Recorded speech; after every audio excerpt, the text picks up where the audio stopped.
Hi, my name is Sierra, And my name is Mollie. and we are in the Carpentry Building Construction class. I attend North Allegheny. And I attend Shaler. We are first year students in the program.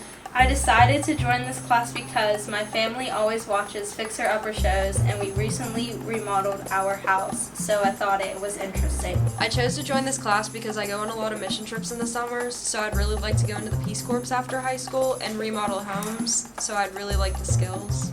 My favorite thing in class is to build the scaffolding.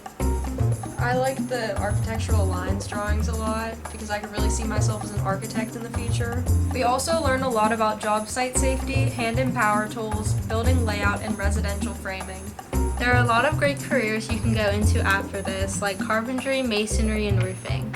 You can also go to college to be anything from a construction estimator to a building manager. It's definitely a great experience that can shape your future.